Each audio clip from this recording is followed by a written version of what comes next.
بسم اللہ الرحمن الرحیم۔ محترم ناظرین السلام علیکم۔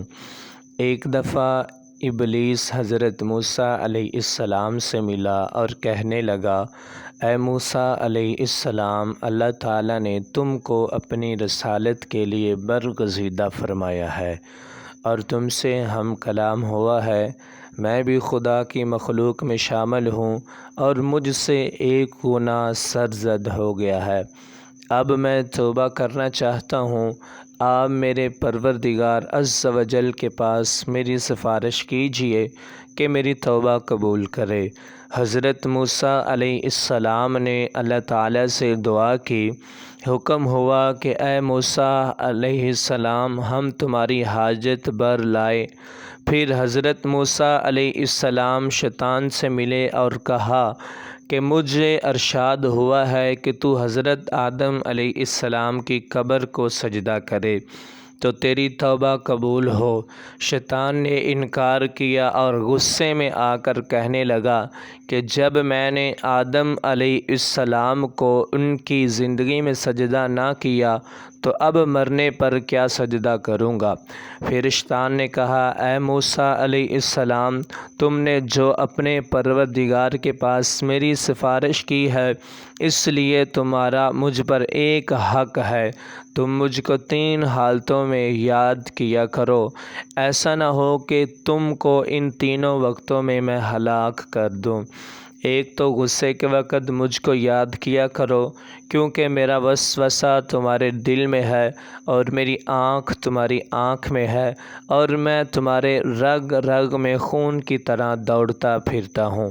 دوسرا، جہاد غزا کی حالت میں میرا خیال کیا کرو، کیونکہ میں فرزند آدمی کے پاس اس وقت جاتا ہوں جب وہ کفار سے مقابلہ کرتا ہے اور اس کے بال بچے بیوی گھر والے یاد دلاتا ہوں، یہاں تک کہ جہاد سے بھاگ کھڑا ہوتا ہے۔ تیسرا، غیر محرم عورت کے پاس بیٹھنے سے بچتے رہو، کیونکہ میں تمہارے پاس اس کا قاصد ہوں اور اس کے پاس تمہارا پیغمبر ہوں۔ حضرت عیسیٰ علیہ السلام کے زمانے میں ایک راہب اپنے صومعے میں خلوت گیز تھا۔ ابلیس نے اس کا ارادہ کیا تو کچھ قابو نہ چلا اور اس کے پاس ہر ڈب ہر رنگ سے آیا، لیکن کسی طرح اس پر قابو نہ چلا، یہاں تک کہ اس کے پاس حضرت عیسیٰ علیہ السلام کی شکل میں بن کر آیا۔ راہب نے کہا، اگر تو عیسیٰ علیہ السلام ہے تو مجھے تیری کوئی ضرورت نہیں۔ کیا تو نے ہم کو عبادت کرنے کا حکم نہیں کیا اور قیامت کا وعدہ نہیں دیا؟ چل اور اپنا کام کر، مجھے تجھ سے کچھ کام نہیں۔ ابلیس چلا گیا اور اسے چھوڑ دیا۔ سالم بن عبداللہ رضی اللہ عنہ اپنے باپ سے روایت کرتے ہیں کہ جب حضرت نوح علیہ السلام کشتی میں سوار ہوئے تو اس میں ایک انجان بڈھے کو دیکھا۔ حضرت نوح علیہ السلام نے اس سے کہا، تو یہاں کیوں آیا؟ اس نے جواب دیا کہ میں تمہارے یاروں کے دلوں کو قابو کرنے آیا ہوں تاکہ ان کے دل میرے ساتھ ہوں اور جسم تمہارے ساتھ ہو۔ حضرت نوح علیہ السلام نے کہا، اے خدا کے دشمن، نکل جا۔ ابلیس بولا کہ 5 چیزیں جن سے میں لوگوں کو ہلاک کرتا ہوں، ان میں سے 3 تمہیں بتاؤں گا اور 2 تم سے نہ کہوں گا۔ حضرت نوح علیہ السلام کو وحی ہوئی کہ اس سے کہو کہ 3 کی مجھے حاجت نہیں، وہ 2 بیان کر۔ ابلیس نے کہا کہ انہی 2 سے میں آدمیوں کو ہلاک کرتا ہوں اور ان کو کوئی جھوٹ نہیں کہہ سکتا۔ ایک حسد ہے کہ اسی کی وجہ سے میں ملعون ہوا اور شیطان مردود کہلایا۔ دوسری، حرص کہ آدم کے لیے تمام جنت مباہدہ کر دی گئی ہے، میں نے حرص کی بدولت ان سے اپنا کام نکلوا۔ حضرت جابر رضی اللہ عنہ سے روایت ہے کہ رسول اللہ صلی اللہ علیہ وسلم نے فرمایا کہ ابلیس لعین اپنا تخت پانی پر رکھتا ہے، پھر اپنے لشکروں کو بھیجتا ہے۔ ان لشکروں میں سے شیطان کے نزدیک زیادہ قریب وہ ہوتا ہے جو بڑے سے بڑا فتنہ برپا کرتا ہے۔ پھر ان میں سے ایک آتا ہے اور بیان کرتا ہے کہ میں نے ایسا کیا اور ویسا کیا۔ شیطان جواب دیتا ہے کہ تو نے تو کچھ بھی نہیں کیا۔ رسول اللہ صلی اللہ علیہ وسلم نے فرمایا کہ ان میں سے ایک آ کر کہتا ہے کہ میں نے فلاں شخص اور اس کے اہل میں تفرقہ ڈال دیا۔ یہ سن کر شیطان اس کو اپنے قریب بٹھاتا ہے، یا یوں فرمایا کہ بغل میں لے لیتا ہے اور کہتا ہے کہ ہائے بے شک تو اچھا ہے اور تو نے بڑا کام کیا۔ حضرت جابر رضی اللہ عنہ نے کہا کہ رسول اللہ صلی اللہ علیہ وسلم نے فرمایا کہ شیطان اس بات سے نا امید ہو گیا کہ نمازی لوگ اس کی عبادت کریں، لیکن ان کے درمیان لڑائی جھگڑا ڈالنے میں ان پر قابو پا گیا۔ حضرت انس رضی اللہ عنہ نے کہا کہ رسول اللہ صلی اللہ علیہ وسلم نے فرمایا کہ شیطان اپنی سونڈ کو فرزند آدم علیہ السلام کے دل پر رکھے ہوئے ہے۔ اگر وہ خدا تعالیٰ کا ذکر کرتا ہے تو سونڈ پیچھے ہٹا لیتا ہے، اور اگر خدا کو بھول جاتا ہے تو اس کے دل کو نگل جاتا ہے۔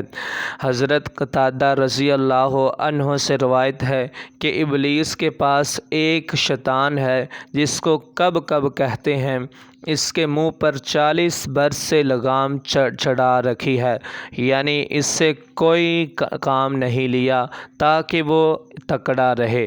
جب لڑکا اس رستے میں آتا ہے تو اس شیطان سے کہتا ہے کہ اس لڑکے کو پکڑ لے، اسی کے لیے میں نے تیرے منہ پر لگام چڑھائی تھی، اس پر غلبہ کر اور اس کو فتنے میں ڈال دے۔ حضرت ثابت بنائی کہتے ہیں کہ ہم کو یہ حدیث پہنچی ہے کہ ابلیس حضرت یحییٰ علیہ السلام پر ظاہر ہوا۔ انہوں نے دیکھا کہ اس پر ہر قسم کے لٹکن ہے، یعنی کہ نشان ہے۔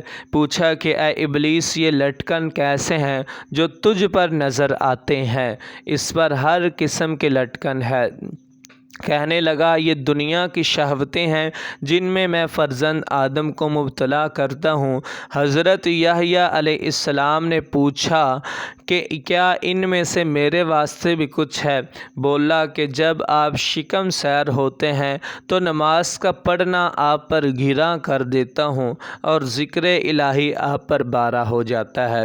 حضرت یحییٰ علیہ السلام نے کہا خدا کی قسم میں اب کبھی ہرگز پیٹ بھر کر کھانا نہ کھاؤں گا۔ ابلیس بولا خدا کی قسم میں اب کبھی کسی مسلمان کی خیر خواہی نہیں کروں گا۔